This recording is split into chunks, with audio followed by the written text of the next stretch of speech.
Antes da gente, começar, vamos lá,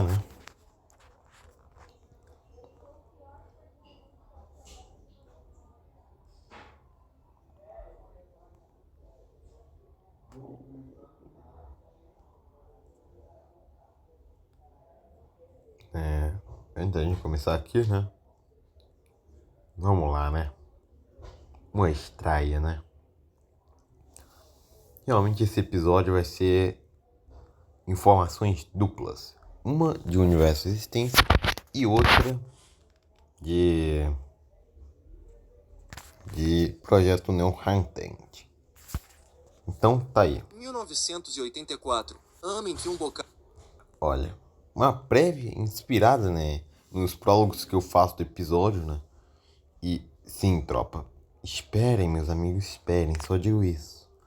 Episódio 10 sairá junto com o episódio 11 e 12. Esta semana eu irei já começar a produção dos episódios lá, E talvez 13, tá, gente? Tá ligado? Eu acho que vai dar tempo de fazer esses daí antes de eu tirar minhas férias. A de coisas aconteceu. Uma das principais coisas foi Narrowcons, a famosa empresa de tecnologia desse universo. Mas algo não estava certo. Ela tinha acabado de sofrer um golpe.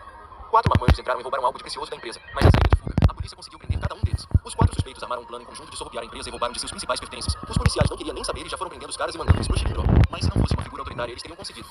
Calton, ex-chefe da CIV e agora o líder do departamento de investigação. Normalmente ele investigaria coisas paranormais ou anormais da publicidade. Mas quando se tem a notícia de que seu ex-parceiro Batman estava envolvido nesse golpe e ainda por cima estava sendo preso, Calton tinha que deixar Isso, olha a aura. Que design. Sobrenatural um pouco de lado e mexer com o núcleo urbano em prol de seu companheiro. Ele chegou botando pau na mesa e dando ordem na casa. A essa altura do campeonato, a CIV era uma das maiores corporações do mundo, respeitada pelo planeta inteiro. Mexer com um deles era mexer com a empresa toda. E por isso os policiais deixaram que Calton conduzisse o caso, a cena do crime e os assaltantes. O que fez ele instantaneamente decidir que iria entrevistar cada um dos 4 suspeitos, a começar com o principal deles ali. Calton chamou Butcher para uma sala separada dos demais e chamou outros 2 policiais como testemunhas. Enquanto Batcher foi colocado na cadeira em sua frente, a princípio Calton não sabia o motivo de Batcher se meter em assuntos urbanos. Ainda mais quando há pouco menos de um ano atrás ele tinha derrubado uma literal ilha flutuante do céu. Descobriu que existem deuses e magia, e feito a sociedade americana inteira dividir espaço cultural com dragões inteligentes. Mas era bem intrigante ele estar ali e Calton estava disposto a entender o porquê ele estava ali, e pacientemente pediu para que Batcher colaborasse enquanto ele prosseguia com seu interrogatório.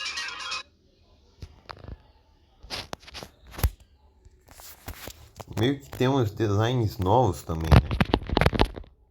Temos do Calton Murdoch. Ralph Butcher tá muito aurudo. Simplesmente aura. Francis Hooper, da hora, legal. Ui! Ulala! Michelle de Fontaine. E Thomas, muita aura também. Ó, tô começando a teorizar aqui o Renato Cariani. Aí o Renato Cariani. Cadê o Renato Cariani? Aqui o Renato Cariani.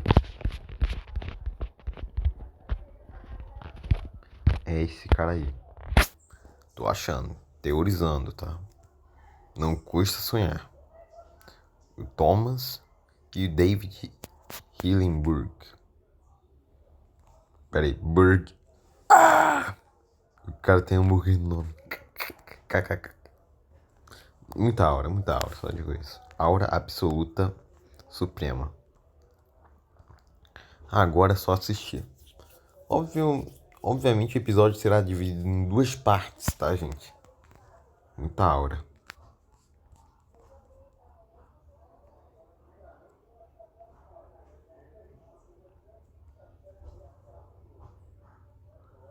Que aura, velho.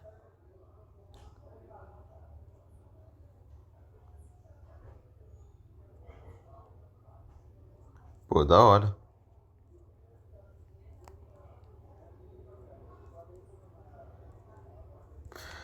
Não, Gigaflex, não era dentro.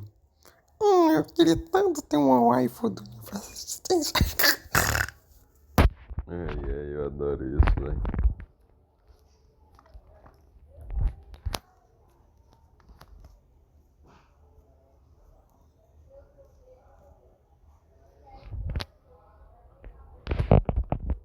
Agora vamos analisar, Neohantent. Um Rumores sobre uma ilha misteriosa com criaturas pré-históricas rodam no Mediterrâneo mais de uma vez, desde manuscritos babilônicos das grandes navegações até fóruns em redes sociais, e é nesse período que se passa a história. Em 2004, esses relatos voltaram a entrar em vigor. Com isso, surge o explorador amador americano Joseph, o criptozoólogo canadense novato Jay, a ex-modelo europeia Anabel. Pô, cara, eu poderia tentar pôr esses personagens no Projeto Cripto.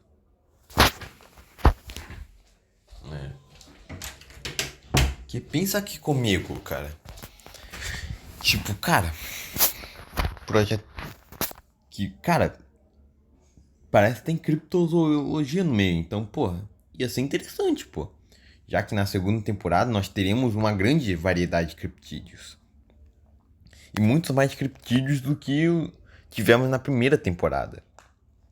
Inclusive, eu quero explorar coisas que eu não explorei na primeira temporada. É por isso que eu vou fazer a segunda temporada. E a paleontóloga latina Rebecca, todos têm um objetivo em comum.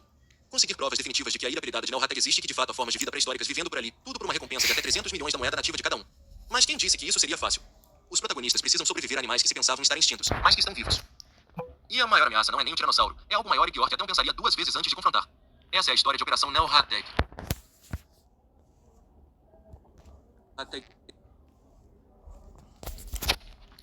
Rumores sobre uma ilha misteriosa com criaturas pré-históricas rodam no Mediterrâneo mais de uma...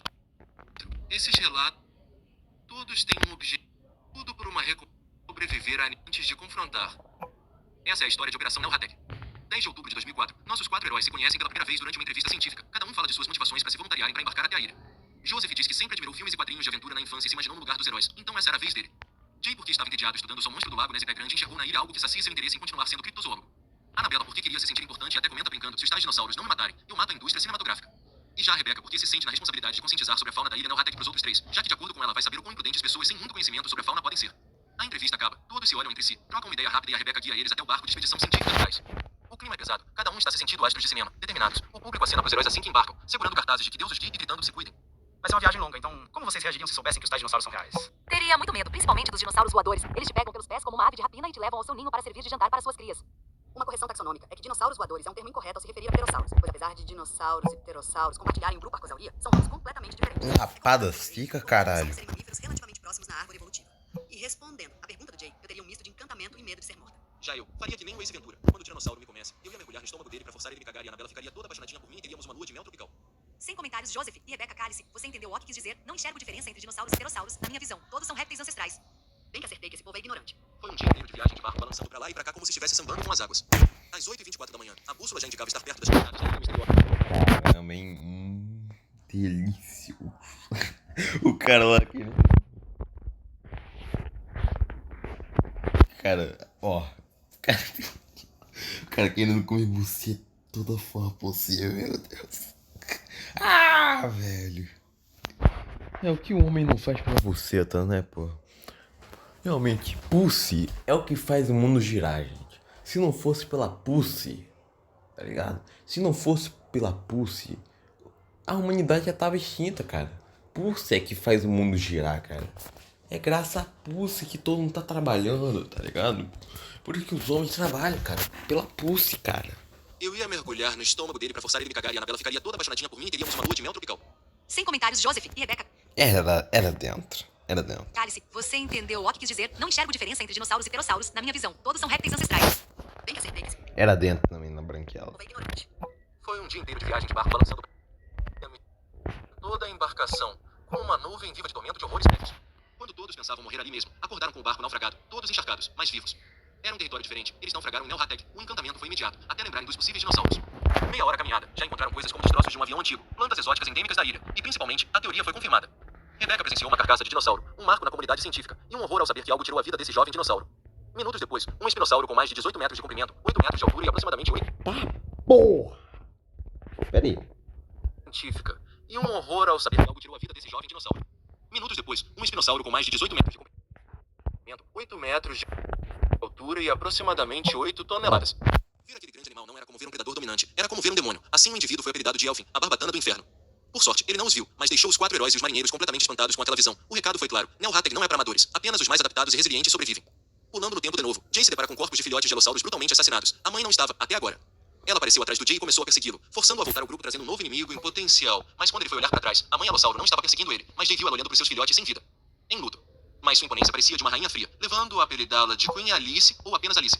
O Jay contou tudo a Rebecca, que ainda estava incrédula com o fato da teoria ter virado real. A noite cai e todos colaboram para fazer um acampamento improvisado para passarem a noite sem passar frio ou serem devorados por dinossauros. Por enquanto é assim que acaba o episódio piloto. Deixem um like.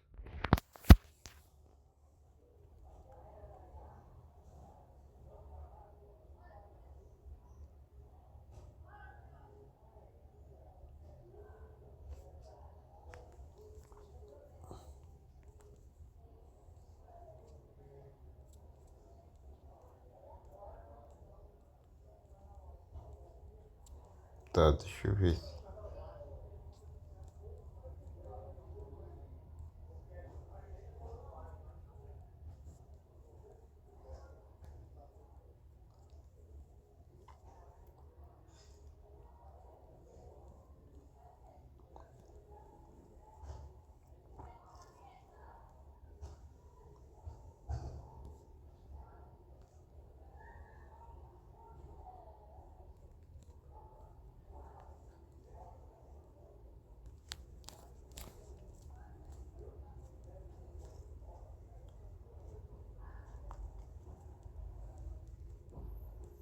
Ui.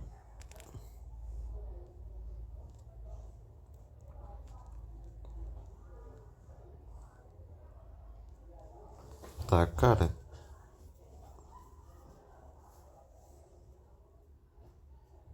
Eu não sei quando vai sair o próximo episódio, mas eu acho que tá breve, que vemos aqui, né?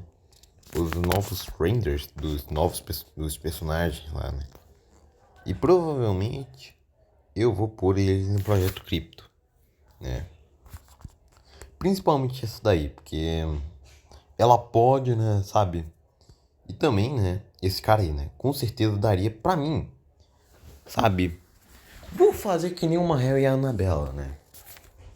Tá ligado?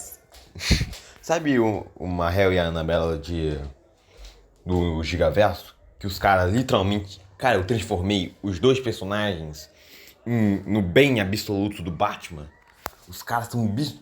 Cara, então provavelmente vai ser o mesmo caso desse daí. Porque... Vamos lá, né? Eu vou fazer ele tipo sendo tipo um Kraven lá da Marvel lá. Do Homem-Aranha, lá, aquele vilão lá do Homem-Aranha, que é o Kraven, tá ligado? Fazer ele tipo como, sei lá, um caçador. E aí, em Projeto Crypto, ele vai querer caçar um kaiju, tá ligado? Mas aí vai falhar e aí ele será o vilão da terceira temporada. Ia ter muita aura. Vai por mim, isso ia ser muito foda, né, gente? Isso ia ser muito foda. Então é isso, né, tropa?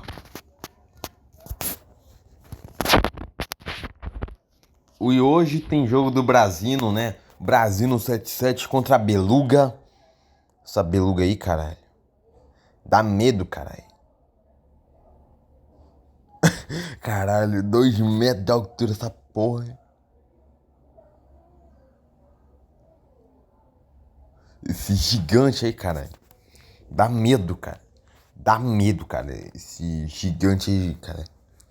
Hoje eu tô com medo danado do Roland, cara. O Roland já dá medo, cara. Dá medo, cara. Na moral, velho. Essa baleia, já imagina essa beluga gigante, cara. Chegando aí, cara. Lá no Brasil, cara. O que será do Neymar? Que não consegue nem andar direito. Consegue. Nem correr o cara consegue. Só tá metendo filho. Já imaginou se essa beluga ir pra cima dele, cara? Fudeu. Acabou o Brasil. Acabou o sonho. Torcer pro 20. Essa hora, gente. Torcer pro 20. Porque, porra, o cara tem 2 metros de altura. Vai comer nossa bunda esse cara, hein?